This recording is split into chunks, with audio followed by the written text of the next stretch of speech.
hopefully, this is my main goal, you develop an appetite for Substance Painter, Spelunky. Okay. This is the structure of the workshop. We're gonna go through some cool effects. We're gonna then move on to some time savers. We're gonna see how we can add micro details to our textures. We're gonna see how we can make all of our ambient occlusion and normal map adjustments in Painter. We're gonna go through some custom filters, and then some custom shaders. And at the end, we'll go through some common problems and how you can fix them. Right. I've made a short version of a glossary that you can find at the end of this presentation in a more expanded form, because I want to make sure that whenever I say the words here, you know what I mean. So the first one is the layer stack, which means the entire hierarchy of layers that make up the texture. So everything here, all the layers. The effect stack can appear in two places. It can appear in the mask area of a layer, but it also can appear in the content area. So it's all the layers and their blending modes specific to the mask, either the mask or the content area of a layer, of a single layer. A filter, most of you probably know what this is, but let me just reiterate to be sure. A filter is a global manipulation of the effect stack or layer stack. So this would be as part of the mask effect stack. This would be part of the global layer stack manipulation. Okay, and an anchor point, that is the most powerful tool you have to make this kind of effects that I'm going to show you in Painter.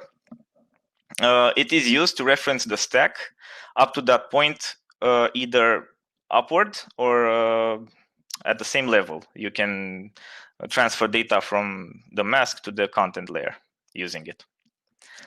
So with this out of the way, let's go into some effects. The first thing I'm going to show you is thermal damage. So we're going to have about 5 effects. I'm going to go through all of them, explain how I created them in Painter, and give you some idea of how all of these main components interact. So the main meat of this effect lies in these four components: the levels adjustment, the position map, a gradient. This is the most powerful component of this effect, and a warp node. I'm just going to quickly go through the gradient filter in case you've never seen it or never used it like this. This was first available to designer users, and its main use is to create color out of a grayscale picture. The idea is that you have certain grayscale levels, you map them to a color, like so, and then you tell them what's the threshold on this grayscale image, where you paint that grayscale value with this color. So for example, it goes from white to black, like so. Color 1 is white, color 2 is middle gray, color 3 is near the black, and you tell it which position, like you are adjusting the levels, the middle part. You tell it how much does the grayscale color influence this in the final result. Yeah, so this is what the gradient filter does, just so we have that out of the way. Okay, let's move on to Painter then. Okay, so we're in effects. We have thermal wear. Right, so I'm just gonna isolate this. This is supposed to be on darken, yeah. So this is the full effect. This is what you get. This is the thermal wear is an effect that you can commonly find in, for example, copper pipes that have been heated, or brass pipes, or whatever metal material that has a certain finish to it, that has been exposed to heat and gets this effect. So how do we make this? For each effect, I'm gonna run you through all the stack here. So let's start with the bottom one. The bottom one is just a simple material, so I have something to build this effect upon. most of the mask for this effect is only just masking the body. That's it. So that's all there is in the mask part. The magic is here. Well, there's no magic. I don't believe in magic. The science is here. So we start off with a position filter. Filters can be applied also in a fill layer, but they need inputs then. They just don't affect what's beneath them. So I'm starting with the position filter, and I'm adjusting it so I get this gradient from his feet, from Matt's feet, up to his waist, let's say, and then I'm adjusting this effect a bit with the warp. Then I'm leveling this out so I get a clean gradient from white to black. This is an optional anchor point that I'm going to use for a little bit of roughness variation. So this is not necessarily part of this effect. And this is the main part of it, the gradient. So the gradient, as you've seen in the slide there, samples all this grayscale value and assigns based on how many colors I've set it to identify in this gradient, assigns colors that I've used the picker to get from a reference image. So this is where I'm sampling the white part. This is the darker part, and so on until black. The black is white because I'm using a darken filter to blend it with the darken blending mode. Sorry, to blend it with the color below. The cool thing is that if you have this is it. This is the entire effect, and the warp just to make it nice. So if you look at it now, you can adjust it. This is the cool part about working procedurally. You can adjust this effect to go up. You can also paint in manual values, like so. If I don't want it warped, I'll move this up. Just paint however I want. Well, it's being affected by this warp as well, but no problem. And you can. No one says you have to go full procedural. You can blend it as well. The painting part, manual paint, and the procedural part, but it gives you options. Right, and where I'm using this anchor point is for a roughness variation to get something out of this channel as well. I'm using this anchor point that samples my whatever it is I'm having on this channel and feeds it to this fill layer. It's just a mask editor that's putting some procedural effects on top of the mask, and you get this nice effect if you put it on darken. Where is it? There we go. So this is the first effect.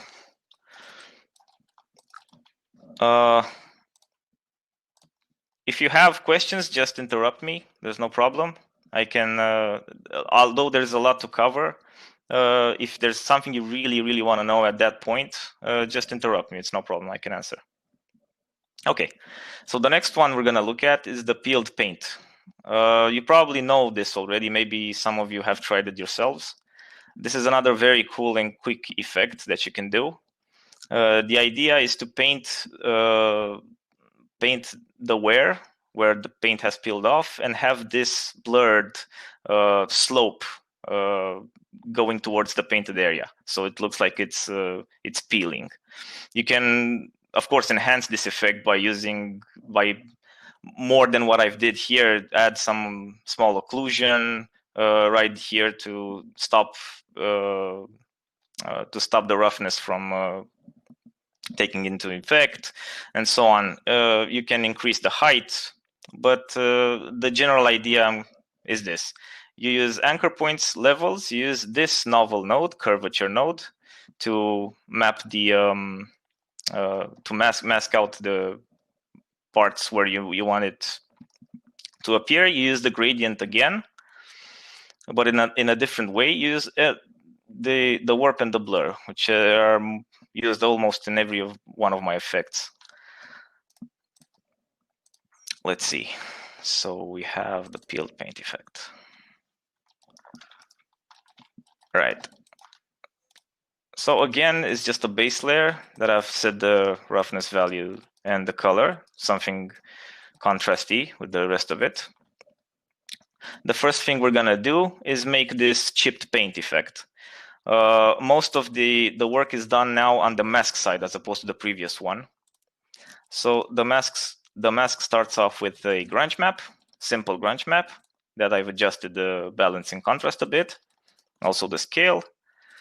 Now I apply the curvature in order to get the curvature map, the curvature bake format, in order to mask out these areas that are convex. Now I'm putting a warp node because I want it warped a little. I want the edge not be so straight. And then a levels node to knock it down to my edge that I need here. And this is my chipped paint material. This is a basic effect. You can use it as is, but it is a building block towards the peeled paint effect.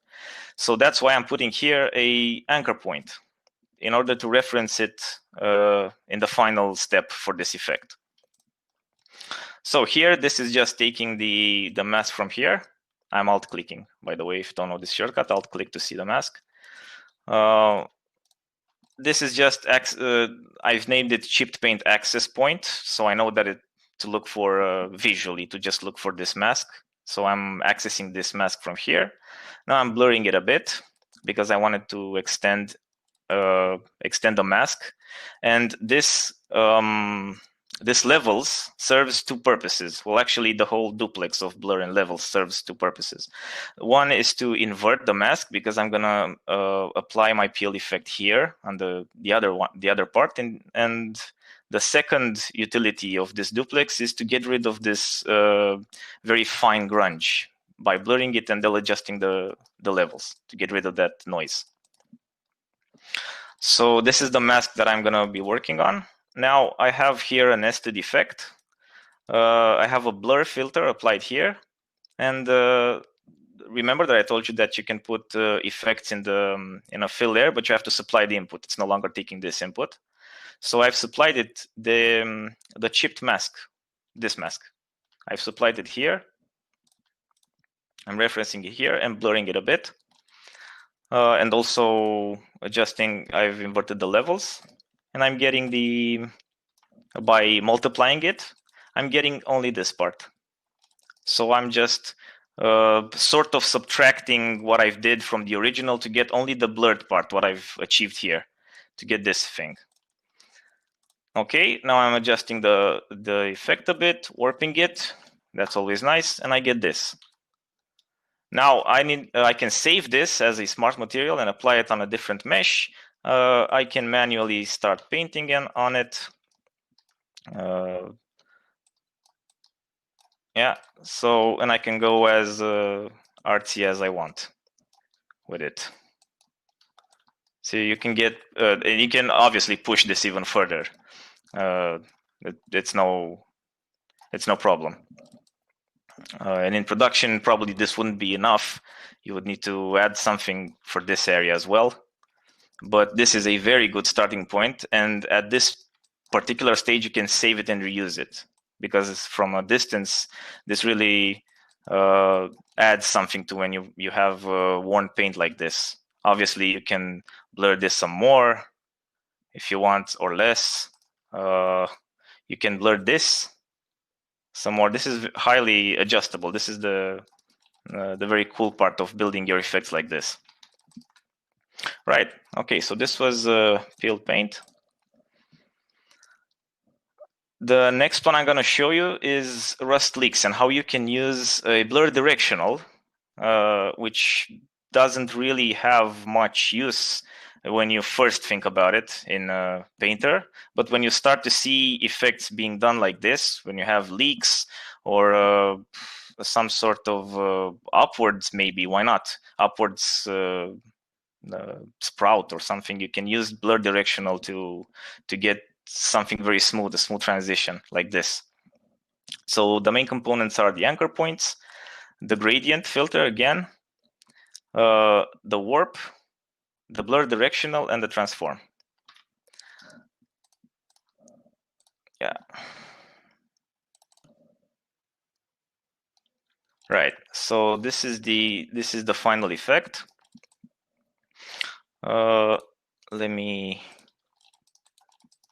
I'm gonna start with this base material as always, something to take place of the background. So the first building block of this effect is the rust stain. These are just manual stains that I've painted. I've added a sharp one because the first stamp of this rust effect should be sharp, and to contrast with the leaks that I'm gonna build later. And I'm putting in place a rust stain mask. And I'm using I'm as well adjusting the height a bit, so it seems like it's eaten through the metal a bit. So this is what I did here. Okay, so this is simple. Now the leak builder, the leak builder effect starts up from the access point again, which I'm using to obtain this mask. Now, the idea is that you would use this effect to blur it vertically. I've set it at 90 degrees. I've selected my desired intensity and I've blurred it. The problem is it's blurring it symmetrically up and down. So I need to first run this, or afterwards, run this through a transform node to push it down a bit. So I'm using a transform with an offset of negative 0.02. So I'm pushing the whole effect down. You can either push the source, or you can push the already blurred thing. Doesn't matter.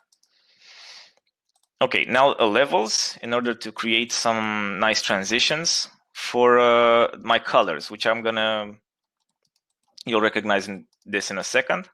Warp, the ubiquitous warp. And obviously the mask. This on its own does nothing because I wanted to feed this mask into what I did for the thermal damage. So I wanted to feed this mask into the into this mask right here, and is the access point here for it, and then I am subtracting this stain from it, so I can get only the blur defect from it. And finally, I'm running it through the same gradient that you saw on the thermal damage stuff. So I'm adjusting the color like you saw in the first effect. So this is how you can reuse the same principle for different effects. You can start off simple and then you can try something complicated. It's exactly the order that I built these effects on. Like first I did the thermal damage and said, okay, where can I push it further? Let's try a leak. I'm not particularly fond of the particle leaks in every situation. So this is a nice way to control, have some more variety on how your leaks look. And of course you can paint, well, using a proper alpha, not like I'm doing. And you can adjust the length, you can adjust the color individually, you can adjust the color of the rust. I'm just using rust fine here, but you can also pass this mask. If you have a more subtle gradient, you can pass it to the content, not necessarily upwards. You can pass it here and use that input to drive a gradient map and not rely on the rust fine material. All right, so this is how you achieve this kind of effect. Right, a more complicated one. So let's see how we can make this I don't know how useful this would be in production, but it makes for a cool effect nonetheless. Ripples, water ripples. Imagine a drop or a rock or something fell here and it created this pattern. So the idea is you just stamp your source and it creates these ripples for you. So the main components is anchor points, gradient, warp, and the novel filters here are bevel and gradient curve. These two are the meat of this effect. And of course the blur. Let's have a look.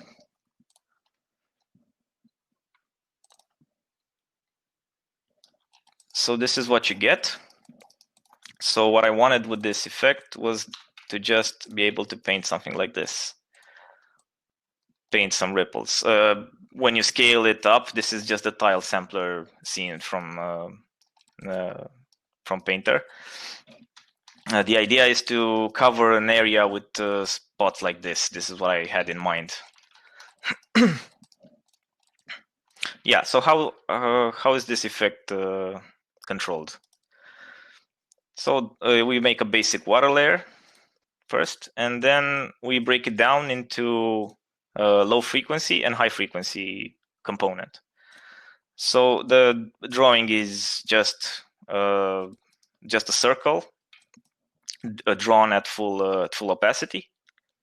And now for the low frequency part, we use the gradient in a different kind of way than just to assign colors. Now we use it to drive this spot right here, modulate it into some low frequency circles. How do we do that? It's easy. It's the same principle, just used in a different way. We blur this. We take it through a blur, and I'm using the embedded blur because this gradient filter has a input transformation where you can blur stuff, so you don't need to add another blur filter before it. And I'm blurring it, and then I'm assigning black, white, alternating black and white colors, which I can adjust their positions in order to get 3 or 4 of these circles. So this is my low frequency part of the effect. We warp it because why not? We blur it again, and then we get this. So this would be the main waves from where the pebble hit, right? So I'm getting this this mask and passing it up.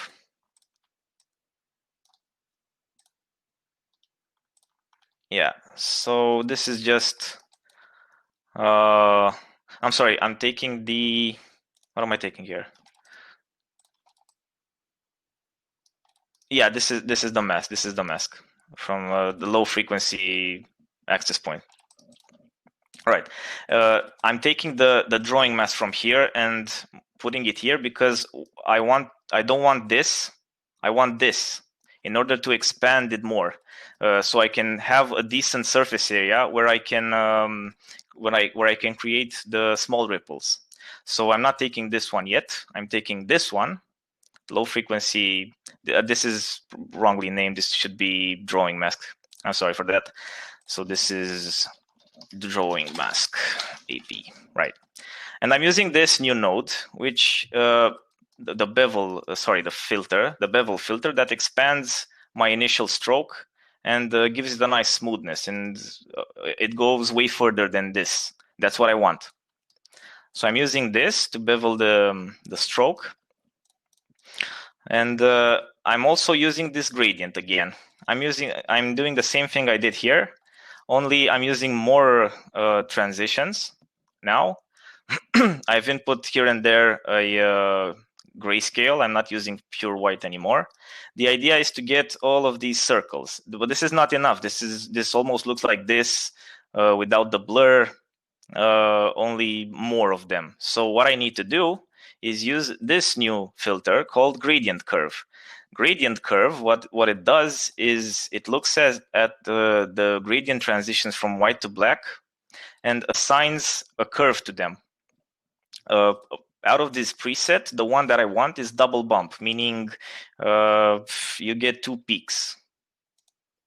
And it takes each transition and splits it into two peaks that are very sharp in contrast. So I get this. This is exactly the high frequency detail that I want for the edge of my effect. I'm warping it, I'm blurring it a bit. So this is fine in order for the height map to work properly. And also I'm subtracting by multiplying effectively the beveled area, so I can get a nice smooth transition to the edge, so it's not just a harsh final ripple here. So I get this, and I can control the length of the small ripples. I can control anything that's connected to the effect. This is all done procedurally, as you can see.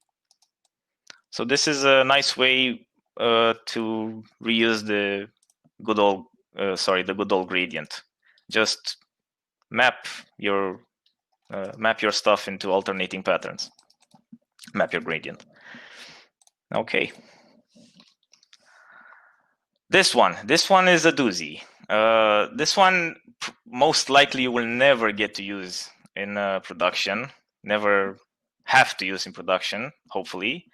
But it shows, it serves a purpose to show you how much you can push the procedural workflow. So the idea is to get something like this without a single brush stroke.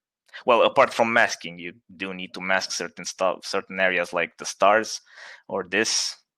But without a single dynamic even, not even dynamic brush stroke, nothing, just procedural filters, and on which the main components is everything, like almost everything that you can use as a filter has been used in this stack. So I'm just going to show you the result. I'm not going to put you through step by step for that monstrosity. But then to make it even harder, well, easier, depends how you look at it, I am trying to achieve this, which is the original, starting from 8-year-old little Timmy's drawing in kindergarten. So this is probably much easier than just drawing some control lines, maybe drawing some control lines in masking, but the idea is that you can turn this into this with enough if you drink enough coffee and have enough patience. So you just have to work on every effect by itself and just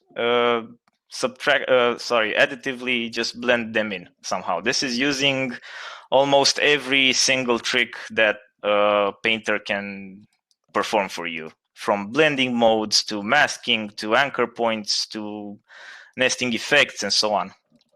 This is how far you can push it, from this to this, which is almost this. Well, not quite, but it's there. Right. So this marks the end of the effects category, but I have a bonus round for you guys. You can do 3D modeling. If you've never seen this before, I'm going to show it now.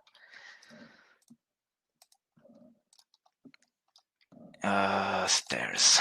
So what you're seeing here is actually a prototype for the floor that we used for our 3D gallery that's going to open up tomorrow at 4 during DevPlay for our Art Hard Challenge contest. The artist assigned in making the model for the gallery posted a question for fun in our internal chat room and said, how many ways can we iterate over something like this? This is the kind of effect that I want. Show me every single way you can do this. And some people used splines in Max, other people used some tools in Maya, other people used Designer, other people used ZBrush. So it's amazing on how many ways you can solve this problem. And I said, okay, Designer, ZBrush, Max, how about Painter? And it's surprisingly easy to do since they included displacement. And not only they included displacement for the viewport, you can also export this. So what I did was start off with a Perlin noise that it is the closest type of noise that gets me to the shape that I need. I've added the levels just to smooth it a bit. And then I've put a gradient curve. Remember the one that got me 2 bumps? Well, if you select another preset now, which is called stairs, is the equivalent of the quantize node in Designer, if you know it, or the cutout filter in Photoshop. So basically, it just takes a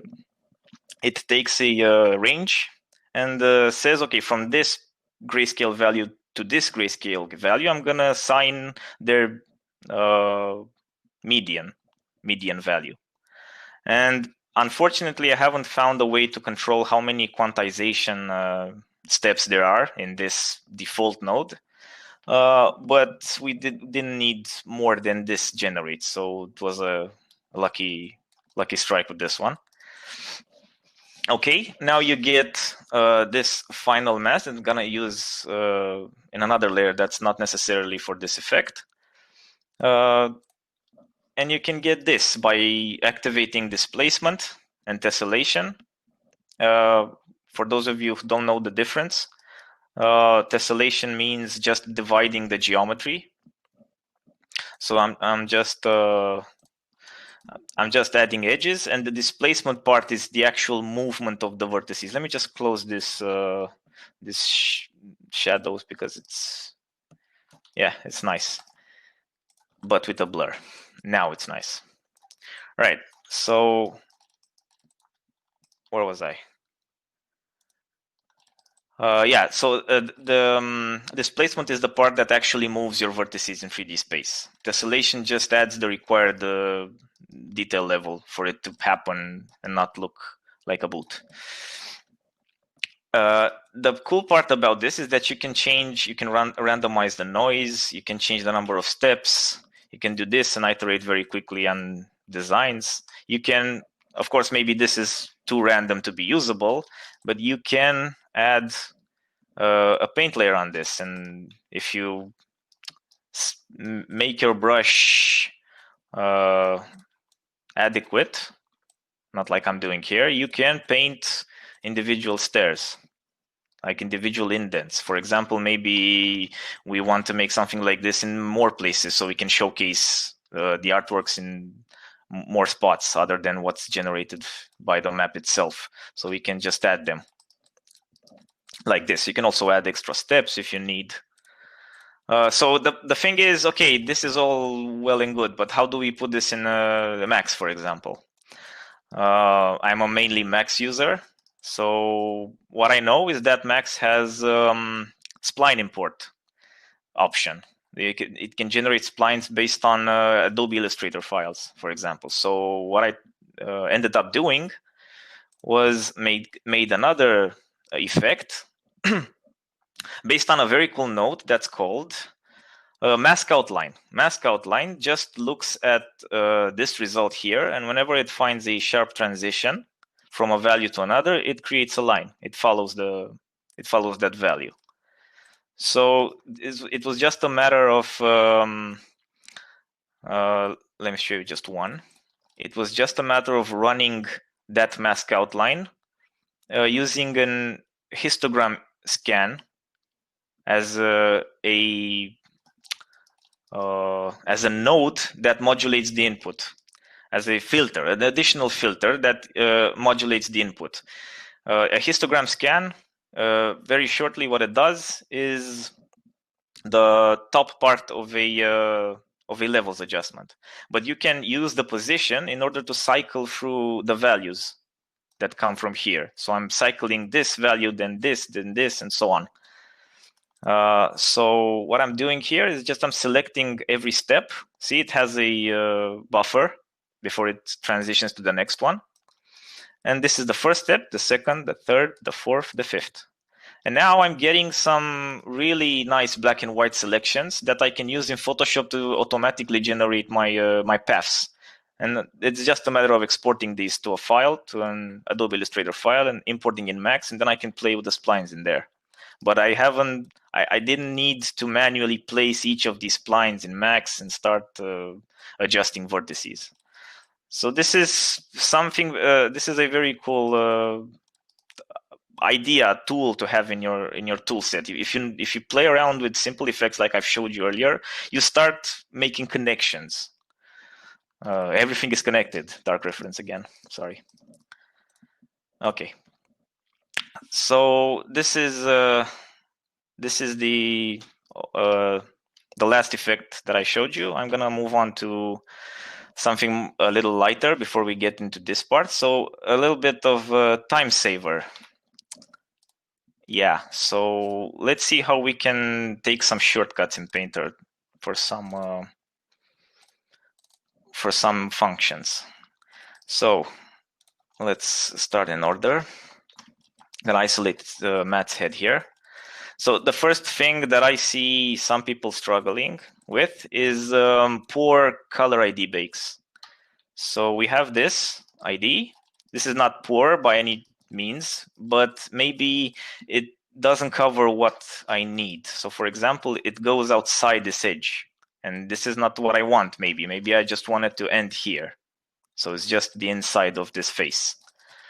So the problem is, if you just use the color selection, the add mask with color selection here, because it's so sharp, you don't really have much tolerance. Regardless of how much you push this slider, it doesn't give you enough space to work with this hardness filter. This should be like contrast, blur contrast, something like that. And when you think about it, when you think about what's missing here, this actually fixes the problem, gives you the solution to the problem. This is very easy. You just take the same color selection, run it through a blur, and then a levels. And then you can adjust it to your heart's content. Just make it as wide or as sharp as you need.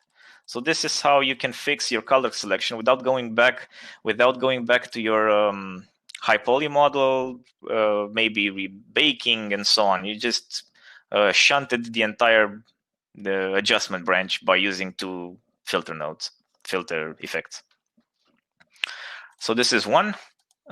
Replacing drawn details. This is another very awesome tool that the developers introduced a while ago. So let's say I've drawn this, and I've drawn this caution stamp, caution alpha. Where are you at? There you go. And I've used custom rotations to put it. I've scaled it. I've made all of these adjustments. And now the feedback comes and says, I don't want a caution there. I want an info. Let's say I want it to say info. Yeah.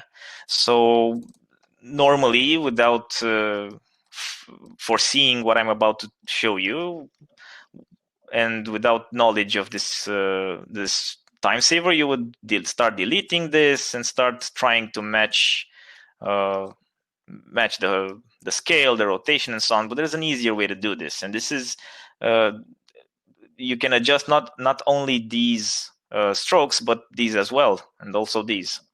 So if you look at the toolbar, you can find this button, which is calls the resources updater. And now it's just a matter of finding your resource. So where's the caution? Now I'm gonna select the new thing that I want, the new alpha, and then just hit update. And it will retain my scaling, my rotation, because every brush stroke in Painter is procedural. And I just successfully implemented the feedback in 2 seconds. So this is another very useful shortcut.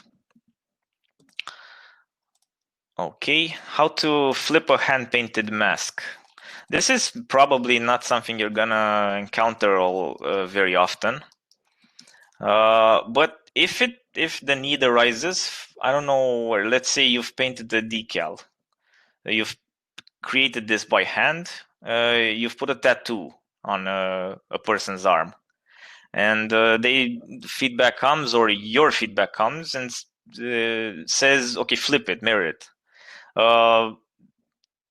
For all I know, the only way to mirror something in Painter is by using the mirror. But the problem is that it's just like placing a mirror at the edge of this effect. It doesn't cancel this drawing. It just puts a mirror there and gives you the result. And also, I can't adjust it. I can't rotate it to be aligned with the original design. So this is what I'm facing with using this this out of the box effect.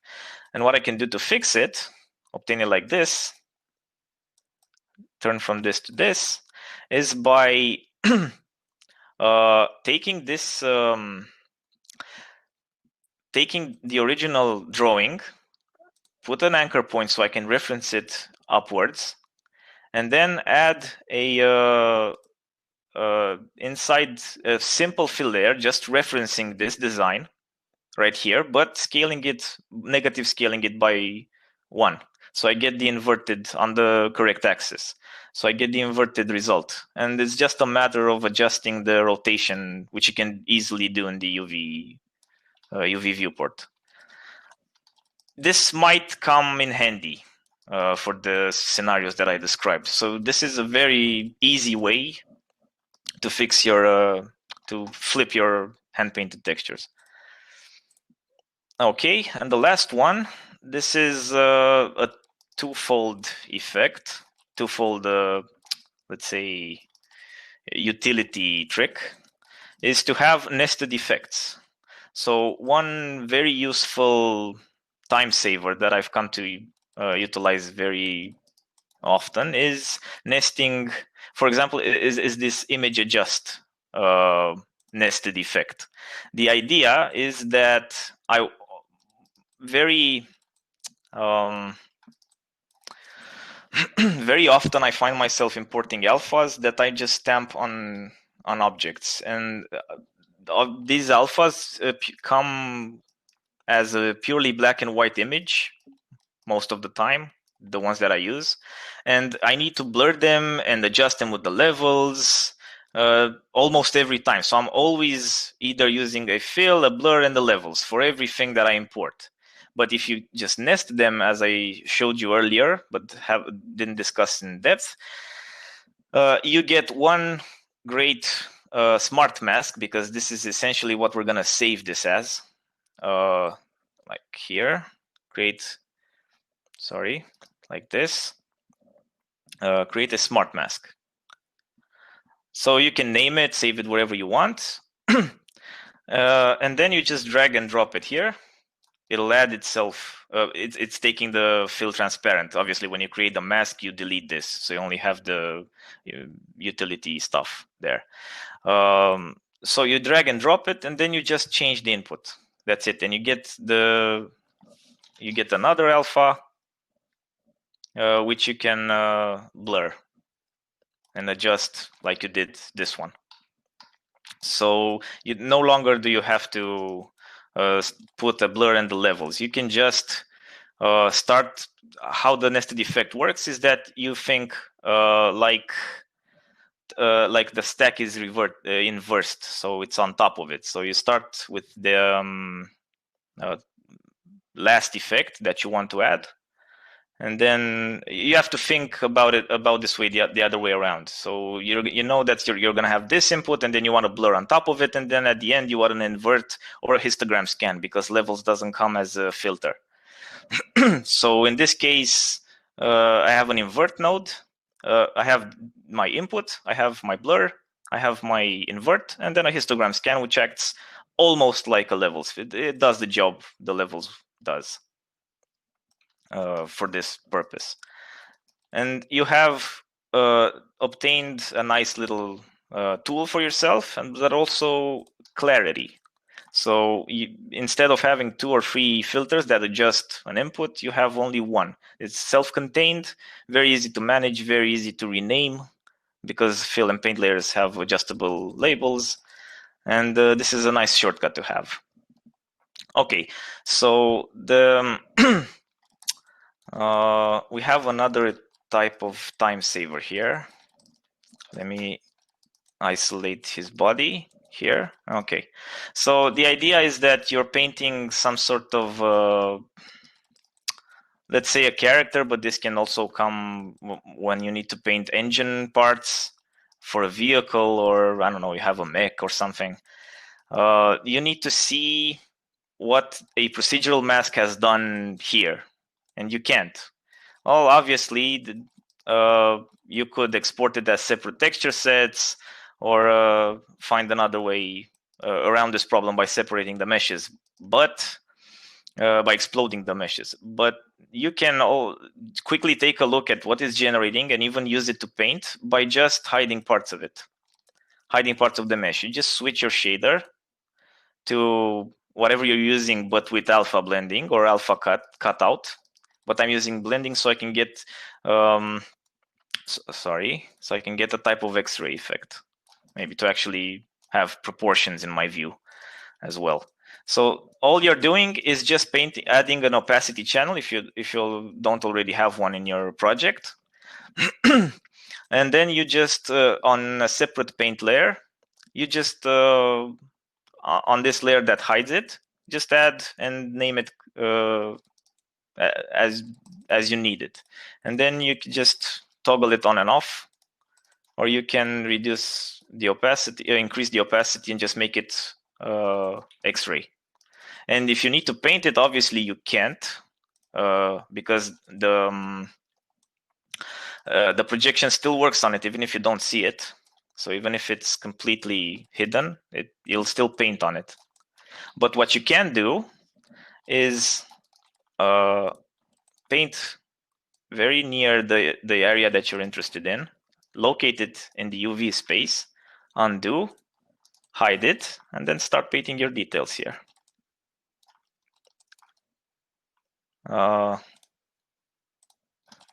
And now you have a way to not explode your mesh for that just one thing that I need to see very clearly here. So it's a nice little procedure you can keep in mind. All right, one more in the time savers. The particle selection. Maybe you've used this, maybe you haven't. Its use case is rare, but when it works, you really are glad you have it there. So the idea is for this is just putting some fluff on top of it. I'm not going to go through this effect. This is the ripple effect, by the way. In terms of usability, here's how you can use one little effect you did for fun and upgrade it to look like something. Yeah. The problem that I try to solve here is have this, where's my normal?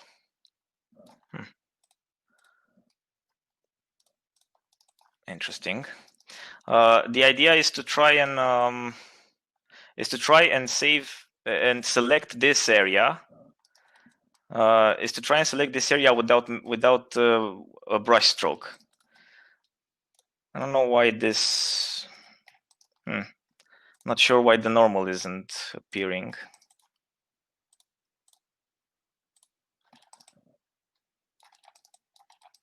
Is it on? Yeah, it's on now. Okay. Yeah. So the idea is to select this area without a brush stroke.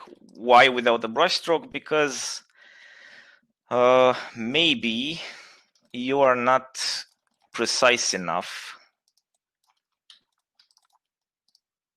or can be bothered to be precise enough with your selection, or do this and have this and start adjusting my flow, and maybe I can activate lazy mouse and then try all that.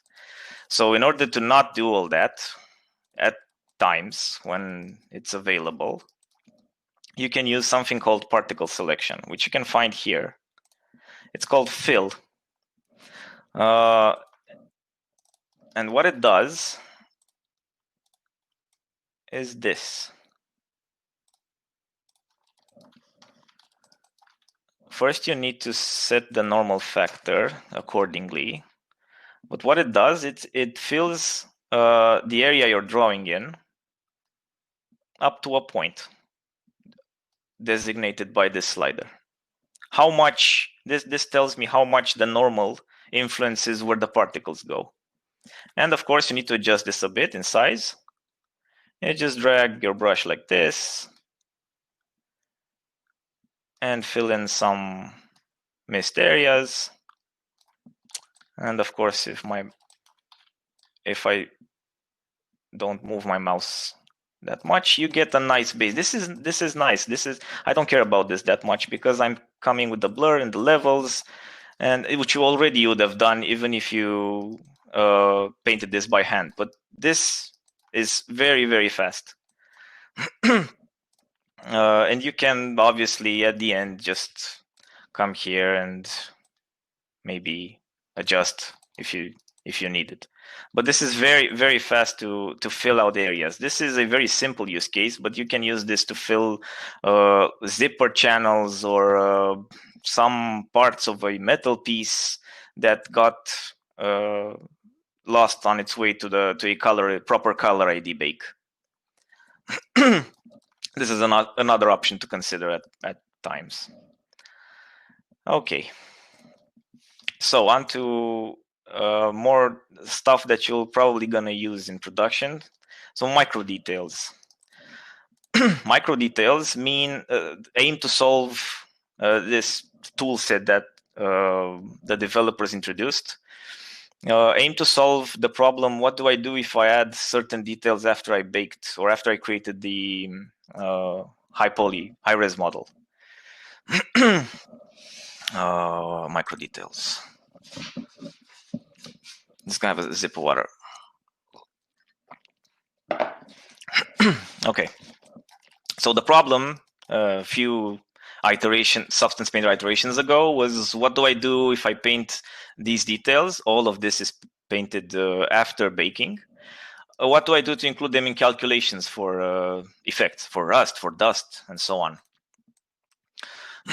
Well, the developers introduced in the mask builder and mask editor generators, they introduced something called micro detail. So this is the main bake, no extra details. Just added a simple base material on it. And now let's see how we've added these details. I've added, you can add extra details on two channels. You can add them on the height and you can add them on the normal. For the height, I just painted some standard alphas, which I slope blurred to get this transition, and then blur sideways to get so you can see the depth of it, and then adjust it with the levels, and I get this random stuff. Okay, and this were just painted normals from the shelf. I just selected a few screws and this niche here, and just add them over the normal map. Okay, this is all nice, but I can't, if I activate my Rust and say I go to the micro details, and this was how we had it for a long time. You couldn't add the Rust in there unless you export this normal map and import it again and wait for it to do all its calculations again for the new details. Maybe you wanted to make the bolts bigger, and you have to do all of this again each time you added a modification for this. So what they did is they've added in the mask editor this section here, micro details. All you need to do is just switch these on for the height and the normal. Yeah, this is height, this is normal. And what this enables, it enables you to have some inputs here in the micro normal. This looks like this in the micro normal and micro height inputs. And all you need to feed into here is the anchor point, all the information up to this anchor point for the normal and height channels. So this is what this.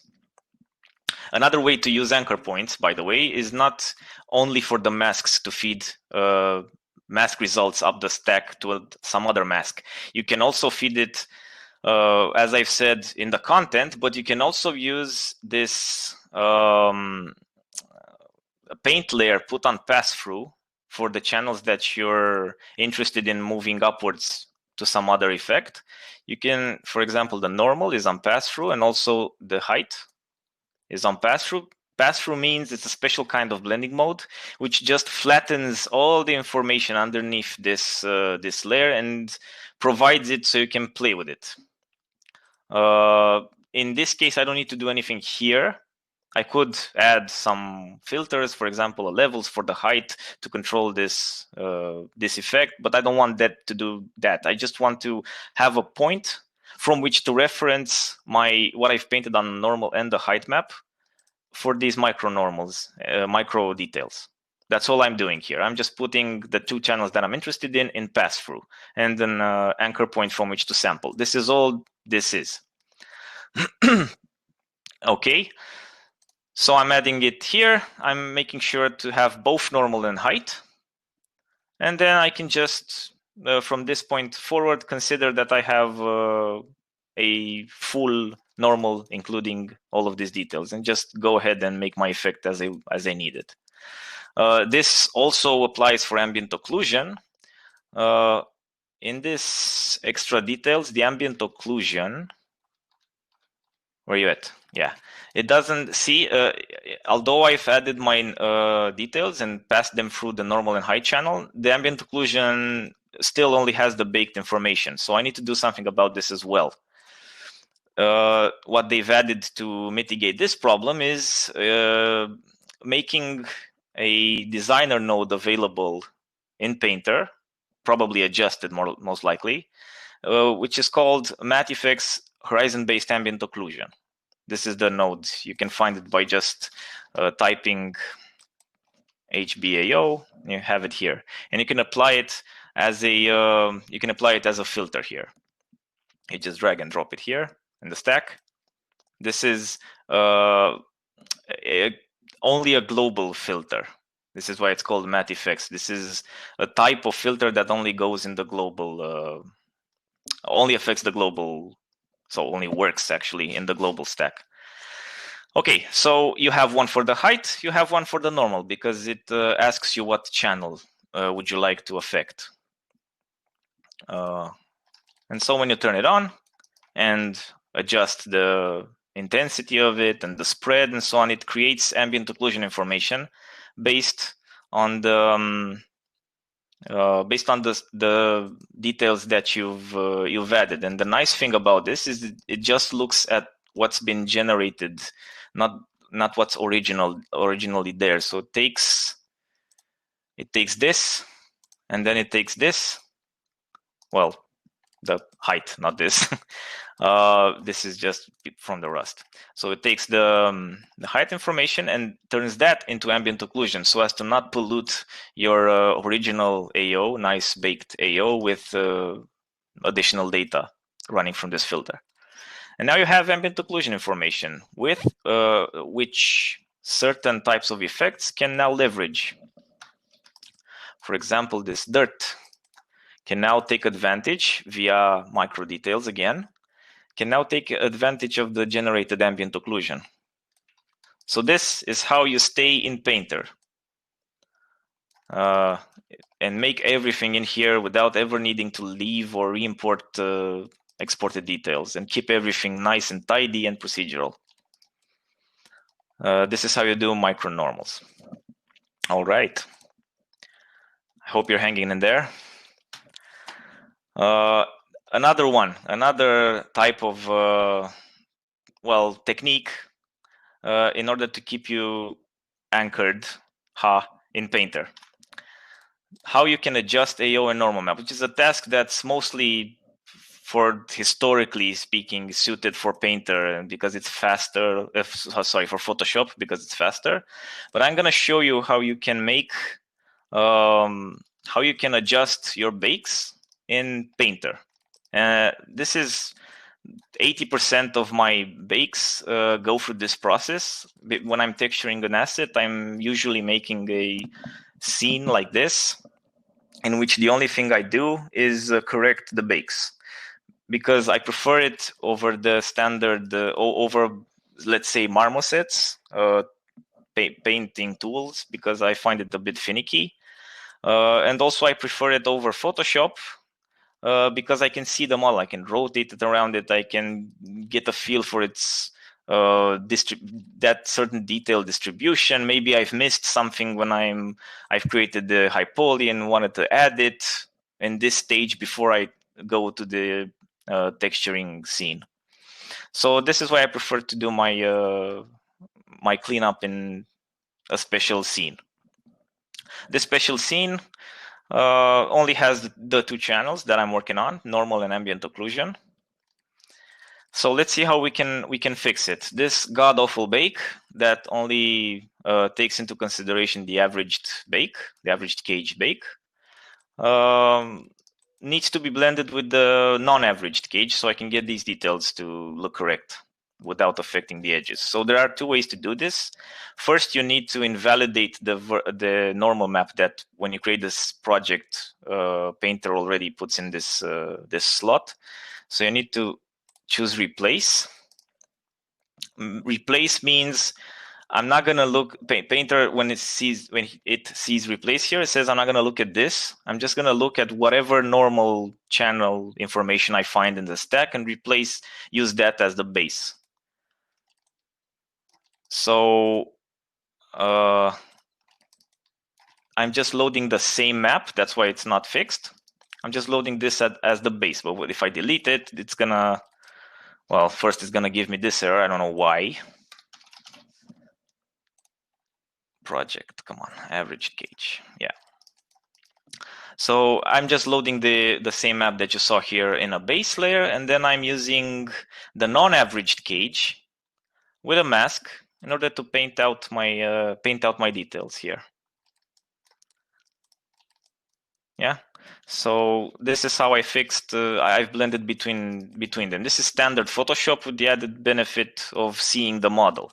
You can also do it without making a single brush stroke. This is the second option. But this time I'm going the other way. I'm putting the non-averaged cage as the base. And you can see the artifacts at the edges. But I can use a special filter, a very cool filter called UV border distance. What this filter does is it looks for your UV shells. It looks for your UV shells, and just like the mask outline filter, it creates a stroke there, but this time it's around every single shell.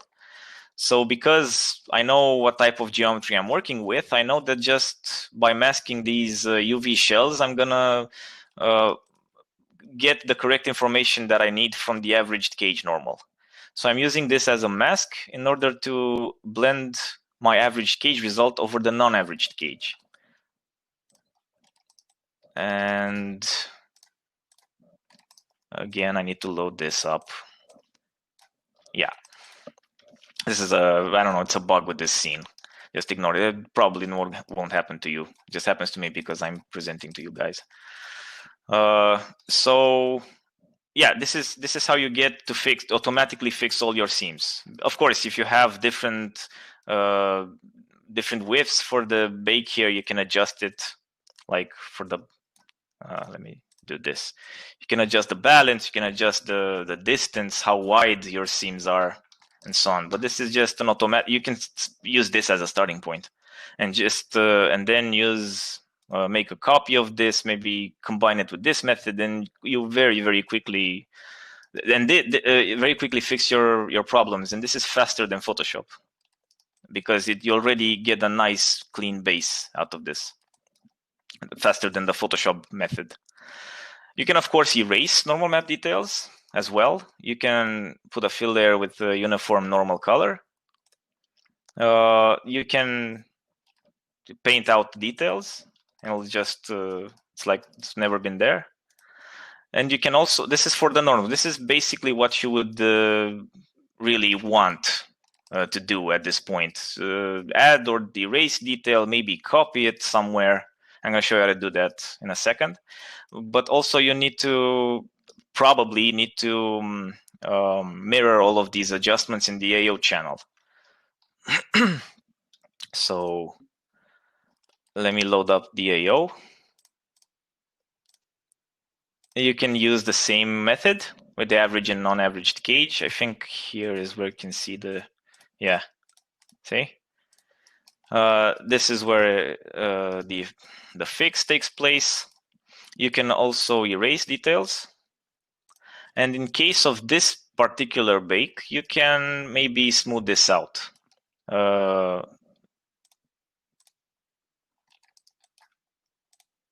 This was done by utilizing this tool called smudge, which its only requirement, in case you're not aware of this, is a paint layer that is set on pass-through on the layer you want to use it.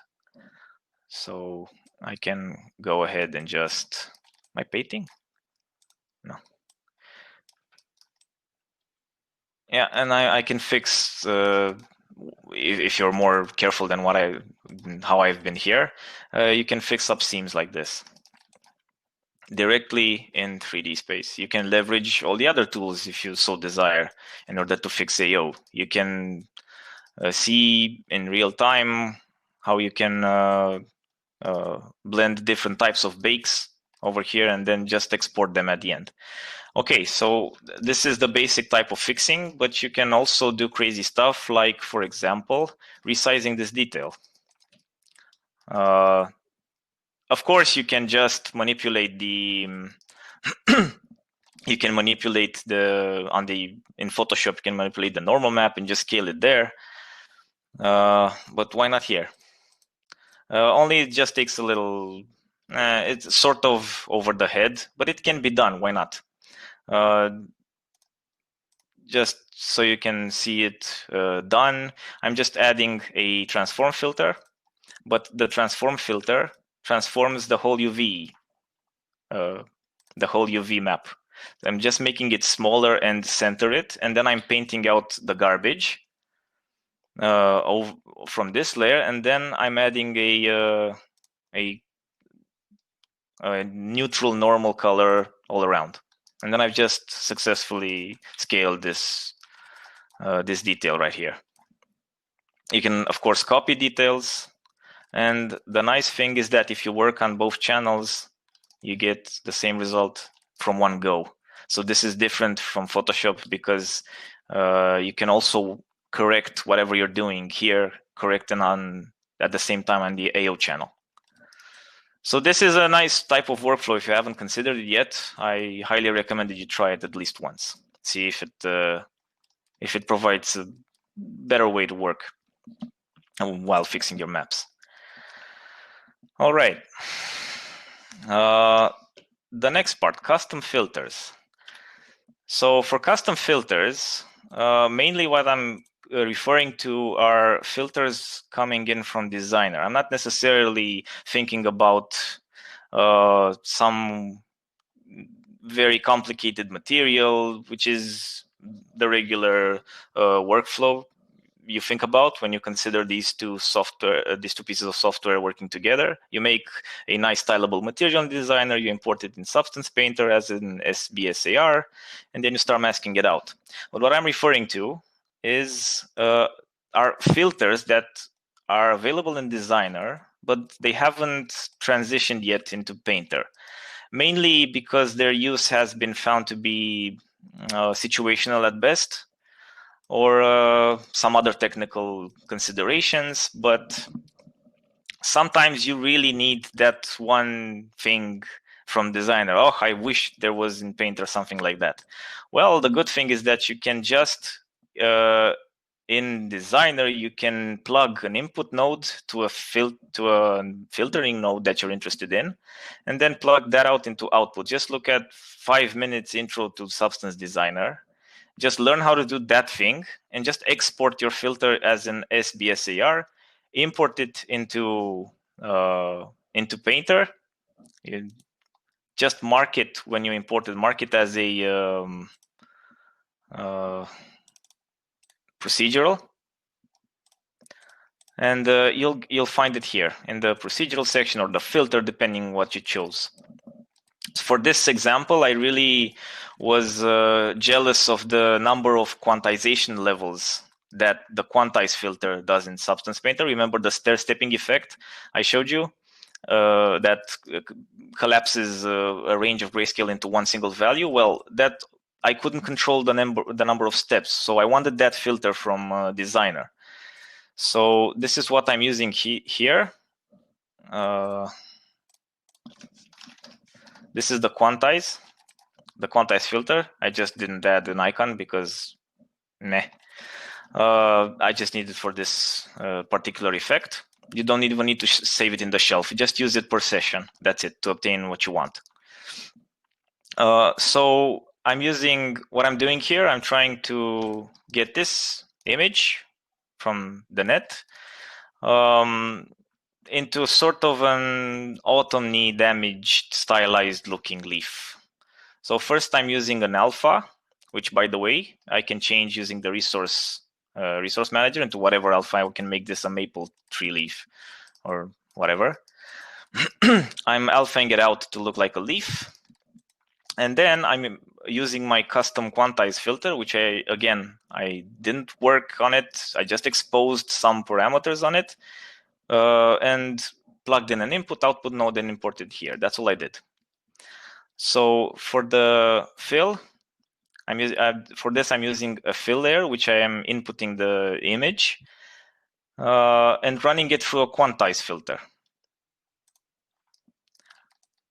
You see the difference. It's quantizing the image on not only I get 256 levels, I'm doing it per channel. So I can play around with this as much as I want. Maybe it's a poor example for this type of filter, but you see what it does. So I'm trying to get the rotting leaf effect here that's starting to lose chlorophyll and starting to change color. And I'm using an hue saturation lightness filter over it to change how it looks, using as an overlay over the base. And then I have another custom filter here that's called channel select, because I want to emphasize the, what do you call these? The nerves of the leaf.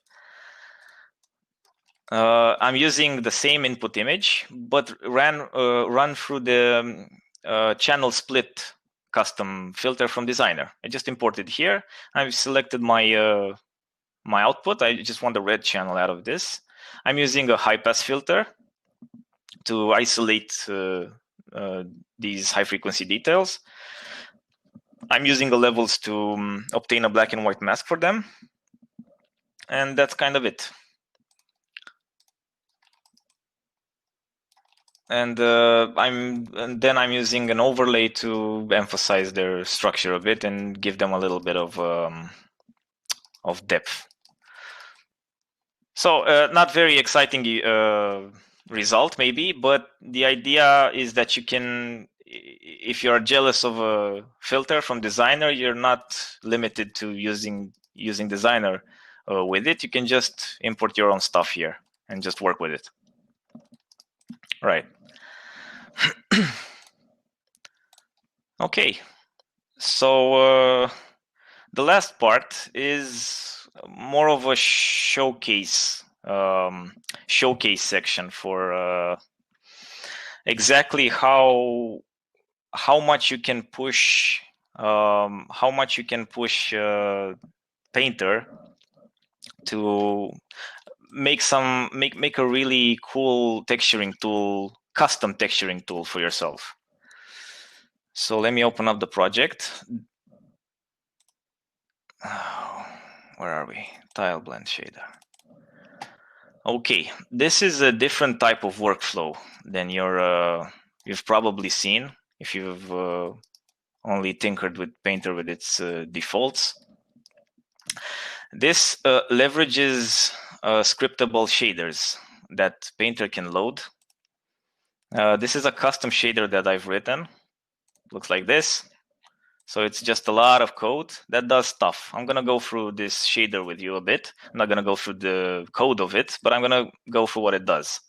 This shader comes in conjunction with a game engine. It's supposed to be used with a game engine. By itself, it's not very appealing because it allows to blend 4 texture sets, or 5 if you count the dirt, together based on high data.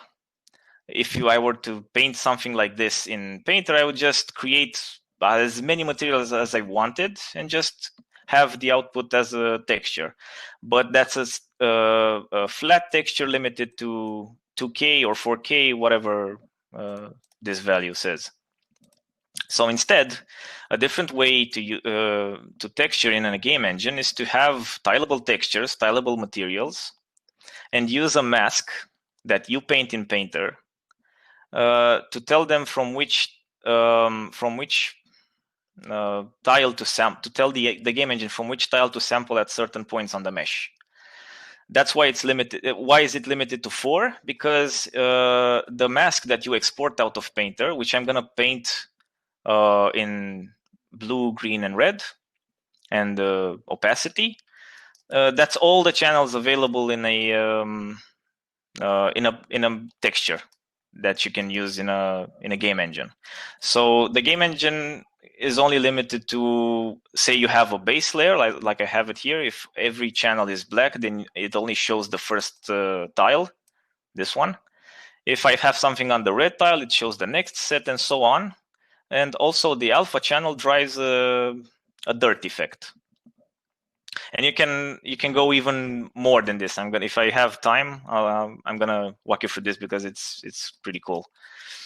So what you're seeing here is not what I painted in Painter, is the result of the blend. This is why I need this shader, so I can switch the way Painter works by just interpreting every stroke, every mask, every layer as a standalone texture, switching its workflow into, please sample from these textures based on what I paint here. And to give you an example, and this is what the code does. All of this code, this is what it does. It gives me the inputs and the way to tell Painter to do that.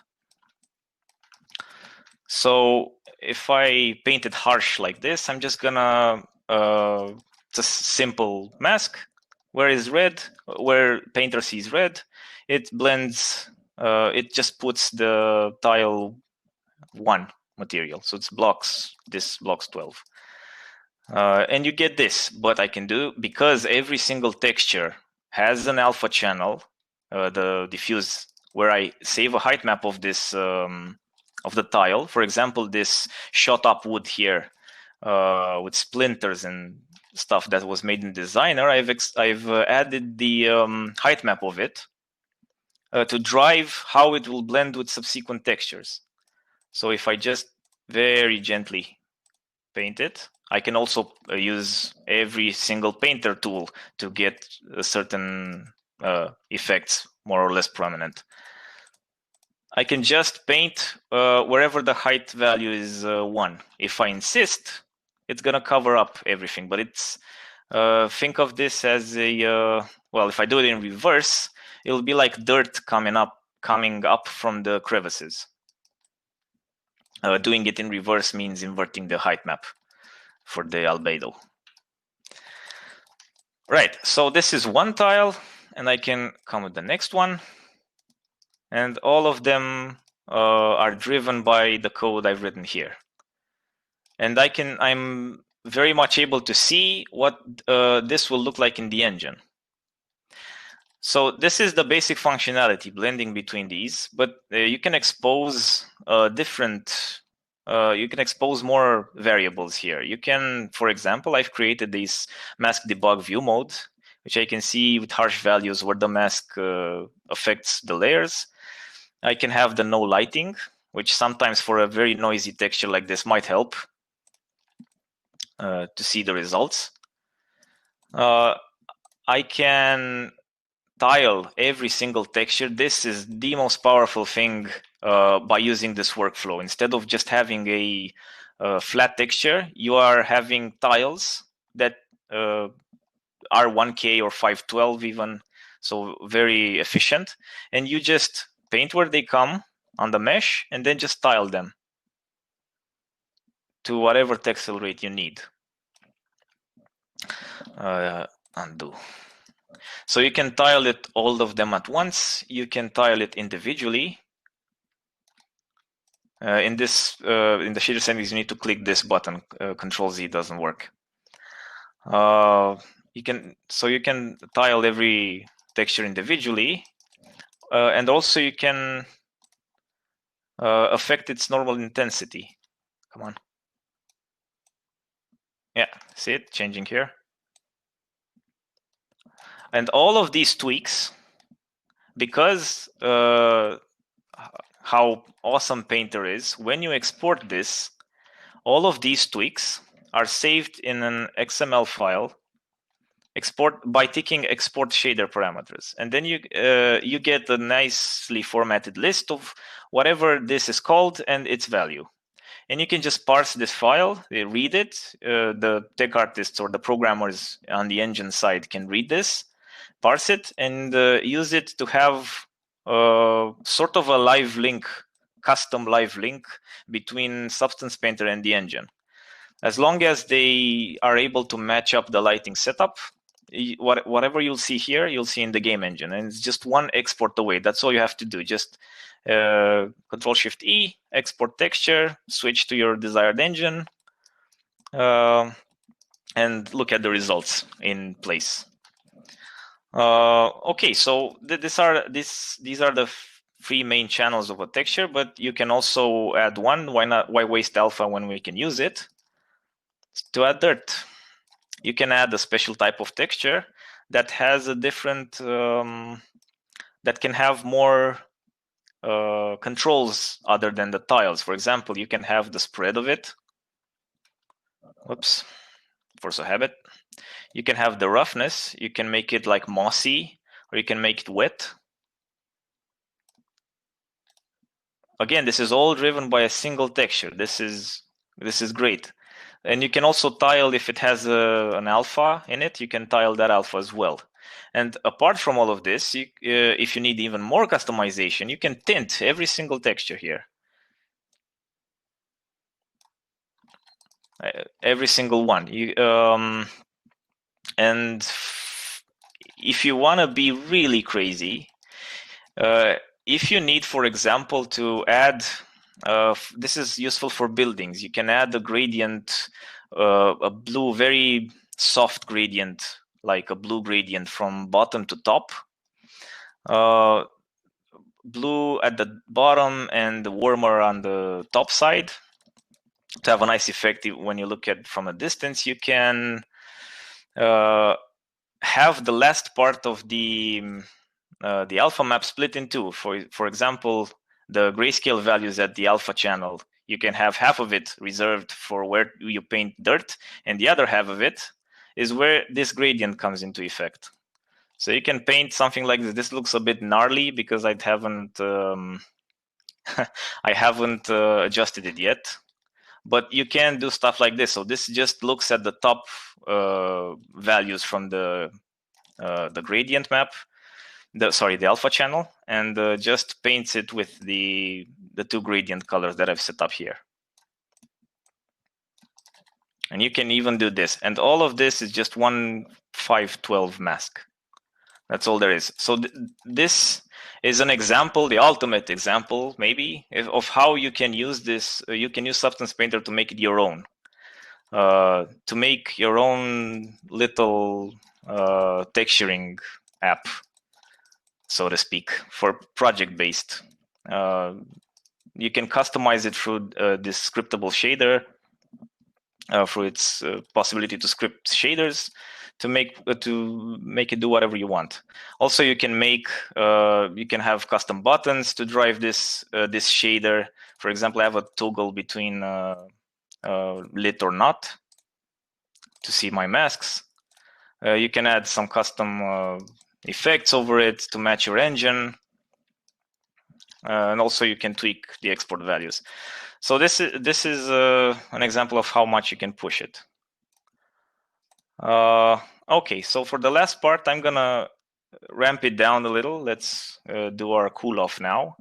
Let's go through some common problems and fixes in Painter.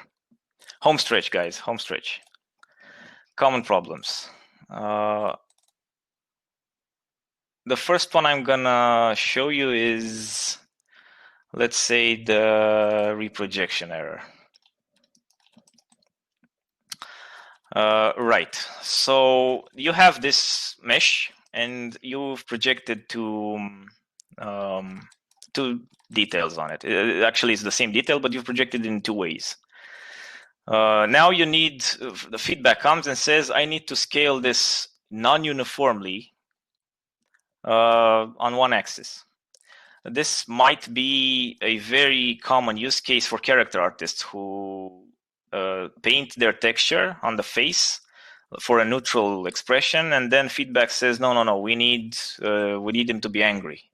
So they need to push all the vertices, rebake, and then, or maybe just adjust if they have the nose, maybe it's bigger than it's supposed to be, and they adjust it. This is the proper scenario, sorry. So they need to adjust the nose, for example. So this is what I've did here. I've adjusted the one dimension of this cube.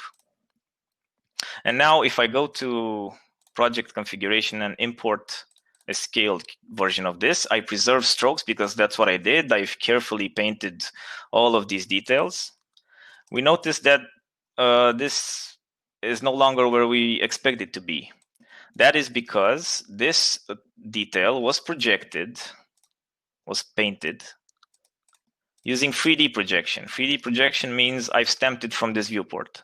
Doesn't matter if you stamp it from the orthographic, doesn't matter if you stamp it from perspective or whatever alignment you use for the brush. It's still gonna do this if you use non-uniform scale. This stayed in place and actually scaled along with the model because this was painted using UV projection here.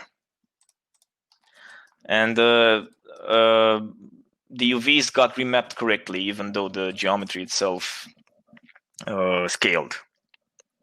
So if you know you're gonna have situations like this on your mesh, do consider using UV projection, painting as much comfort as painting in the viewport gives you, because you can rotate and at will.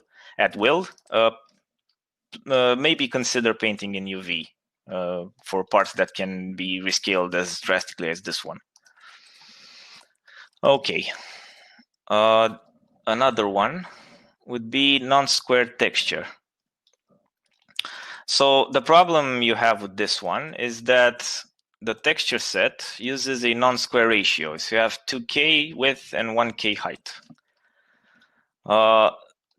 Painter doesn't, to my knowledge, doesn't have an option to scale the UV viewport along with according to this ratio. So when you need to paint very specifically, maybe on a curved surface such as this one, you need to paint a triangle or a circle. Let me just take a circle from this one.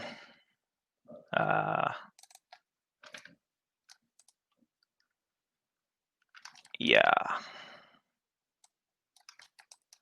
When you paint it, it's gonna look stretched. So you're not gonna, but it's gonna look okay here. If you instead paint it with, if you instead paint it with the freehand style, or is it? If you make something that looks round to you here, it's gonna end up being scaled by this ratio here. So the only option you have is painting in, if you need to hand paint details, the only option you have is either find this procedural and alpha that looks like what you want, or just try and match your viewport camera as best as you can, and draw it as a circle here. It'll look deformed here, but it'll look okay on the model and on the texture itself. So if you've ever drawn something on like this, yeah, you start creating details, whatever, and then you looked at this, and why is everything stretched and abnormal? This is the reason. It's because you're not drawing on a properly scaled UV workspace. Okay. Another one, let's see. This is a very common problem that I see popping up here and there with a lot of artists who are starting out with Painter, is when they need to add a filter. Let's say I'm adding let me add a paint here.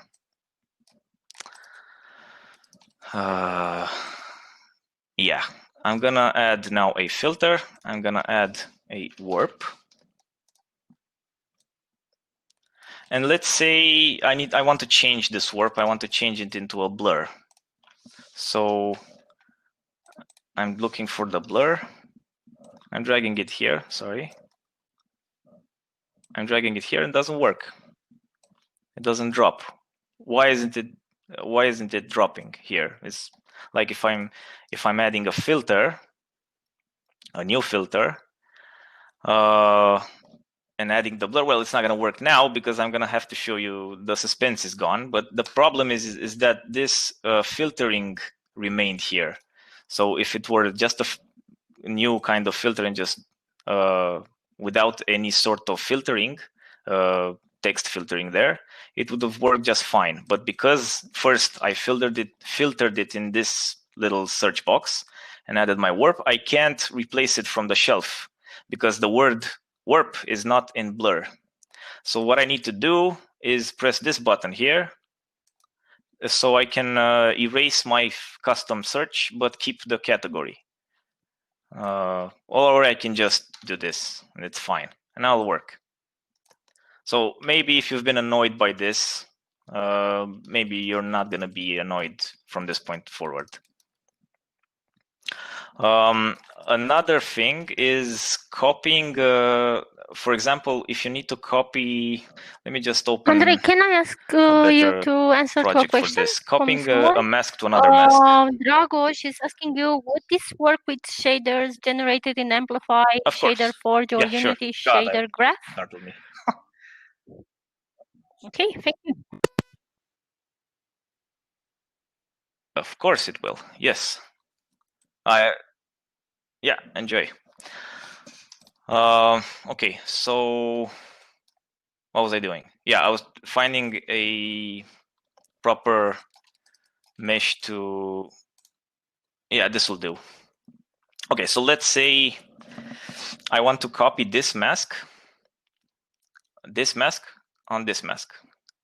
This dirt, I'm interested in this dirt, just a standard, bog standard copy of this over this. So what are my options? Yeah, I can't alt drag. Fun fact, this used to work at some point. Now it doesn't. I can do this, I can copy mask, and I can paste into mask. These are my options, but then it overrides everything. Because it pastes, like it just takes a flat copy of this and pastes it over this. So what are my options? Well, if it were like this, maybe I could just quickly put an anchor point with a fill layer and reference it from below and add a proper blending mode. But in this situation, remember I told you anchor points only reference what is below. So I need to get this on this one. So that doesn't work. So the solution, the fix for this is to quickly just create a smart mask. For some reason, smart masks get added. And then you delete. So this is how you copy a mask. Maybe you knew this, maybe you didn't. But this saved me from remaking the same 5 or 6 painstakingly adjusted effects from one layer to another. So this might come in handy for you. Okay.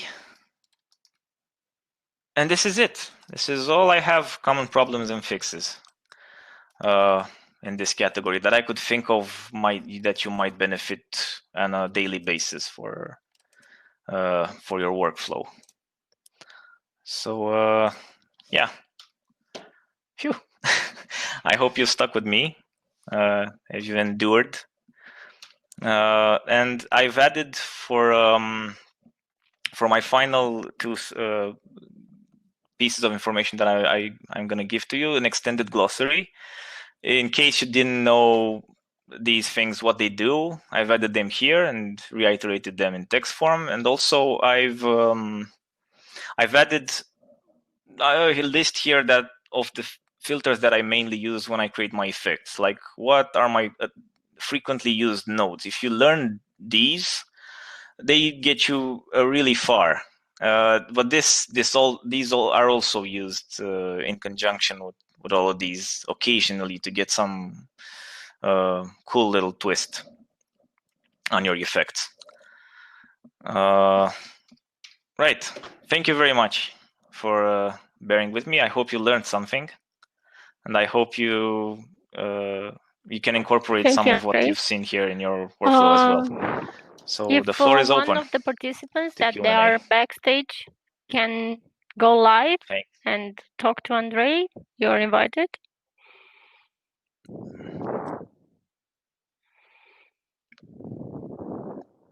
You had a lot of followers over here. They stayed the whole time.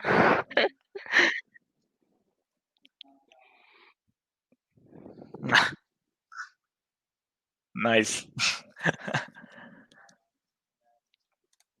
I'm seeing my video in on the live in delayed form. Part it is a little bit delayed. This is for the live sessions. Yeah. If anyone has questions, you can let them in writing, or you can go live. Yes. Okay. I see one here. HBO updates live. Yes, it does. Okay. Yes. It's okay.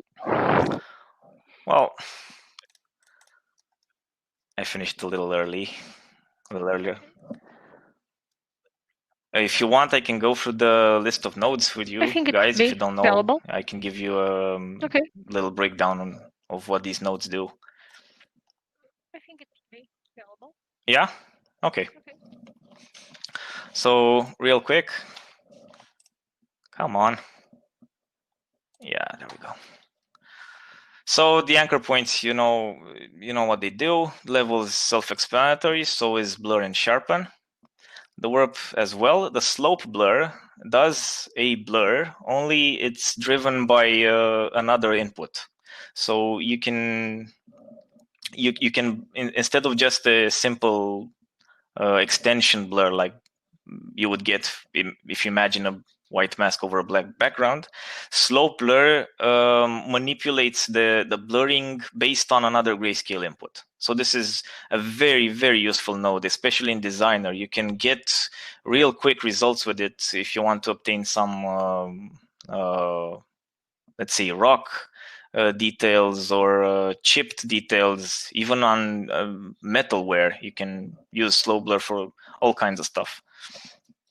Procedural textures, self-explanatory. I like them because they are they have a low footprint and they are randomizable, so I can just press randomize and use it. These also work well if you, for example, use the nesting effect that I've showed you. You can use that in the where am I? Here. You can use it when you stamp stuff. You can load here a histogram scan. Well, first you have to type it correctly. Histogram scan. And then for your input, you can have this atom. And you can you can drive your you can have an adjustment. You don't need to adjust your stencil in Photoshop. You can adjust it here. So everything that I've showed you is like the base building block from which you can expand and extrapolate to use in other places. That's what I focused on with this workshop. That's why it was so much, but I insisted on having everything. And apparently I could have gone much slower. Sorry about that. But I hope you were able to follow. You can use this type of setup in order to adjust your input that you use to paint out details when you use the stencil tool. So that's why I also like procedurals even when I'm painting stencils, because I can adjust them quickly. I need to go back to Photoshop, or obviously this is not the case for a photoscan material, but when you need a quick mask for something to consider. Generators as well, they've seriously reduced the number of generators. that come with Painter, but they've kept the really, really useful ones. So it's a nice filtering that they did. And they are encouraging us to use the mask editor, old mask builder. But sometimes that one has too much options. So I'm just going with a generator most of the time. The histogram scan filter, I've told you what it does. It just scans for a value in the gradient and returns it as the output. The gradient filter is the sweet filter that I showed you for the damage effect, how to color gradients with colors. Hue, saturation, lightness. This is self-explanatory. The occasionally used ones are the transform. That's because the transform, unfortunately, transforms the whole texture. So this is why I rarely use it, and almost always in conjunction with a mask. The directional blur, you saw it at the leaks. The leaks part, what you can do with it. The histogram shift. Now this is a cool one. The histogram shift rotates the gradient on itself. So for example, let me go back to this. The histogram shift, if I were to pull the position slider and adjust it, the white part would start to traverse, go in the right hand side, and the black part would go around and start coming on this side. So this is the basic explanation for it, and you can use it to shift values from, for example, if I suddenly decide to color the black parts, and I have a very long stack of colors here, and I want to shift the colors, randomize them a bit, I just use a histogram shift on top of this input image, just drag the slider, and I can see all the colors update and switch from different grayscale values. And thus I can randomize, for example, I can create 2 or 3 variants of this one and just blend between them, only by using a histogram shift to switch the result. Okay. Gradient dynamic. Gradient dynamic just is sort of like a slope blur, but for remapping gradients with another input. And the gradient curve is a simpler version of this one, which you saw that has some it has some presets. So you can remap a certain gradient, but using some mathematical output for it, either some certain number of peaks or stair stepping or so on. The mirror node, you saw it, it just applies, it's like a mirror that you put in the middle of your texture and adjust the offset. And the bevel node takes all the white values in a grayscale map and expands it. Like it's sort of a blur on steroids. Blur is limited. You can blur only so much. Bevel retains the original shape somewhat and extends it far beyond what a simple blur could do, or a blur with the levels filter on top of it. There are other filters you can use, but they are situational. For example, the grayscale converter. But I'll leave those to you.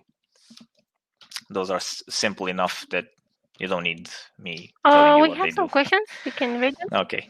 From Radu. This is all I had for you guys. I hope it was useful. Yeah, it's sure. on the chat. Yes. It's on the chat, yeah? Okay.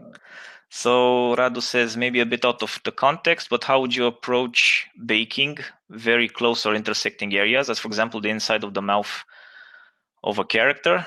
And or is there a way to fix those artifacts in Substance and not take them in Photoshop?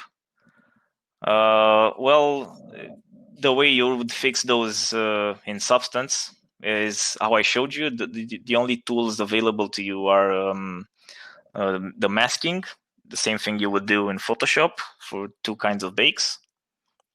and you can have the smudge tool, and also the how do you call it, the clone stamp, this tool that clones. It's like Photoshop. If you know what it does in Photoshop, it's the same thing here.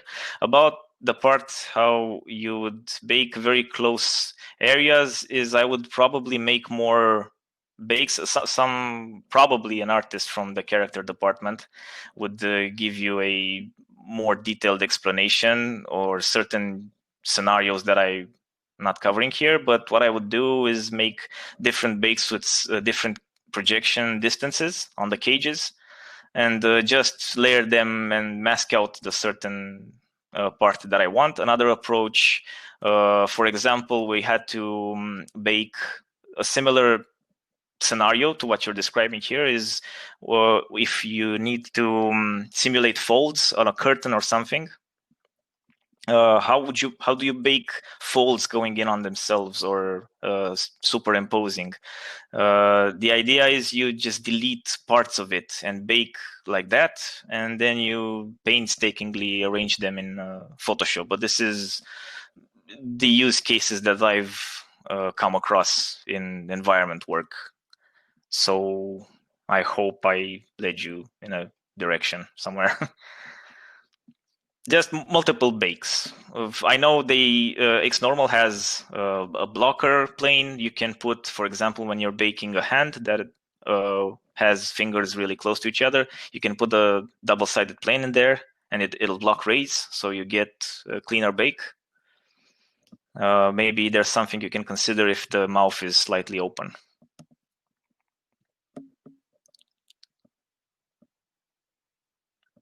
Yeah.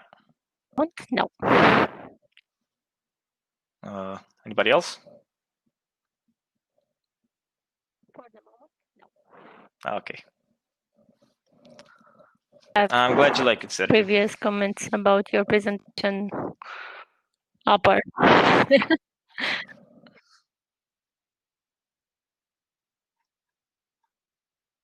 Hi, thanks. Yeah, thanks.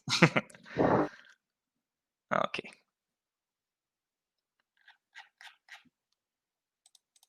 You're welcome. If you stop sharing, it's going to be only if I turn off video. if I turn off this, no.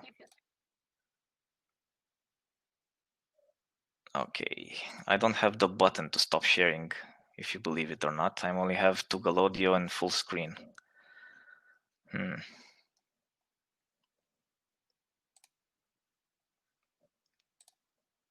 think it's a bug. Well, okay, I'm just gonna leave it like this.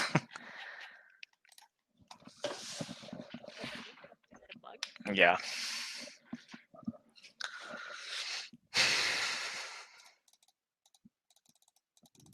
You covered a lot of topics, and it was very specific and clear. So maybe that's why people don't have so many questions.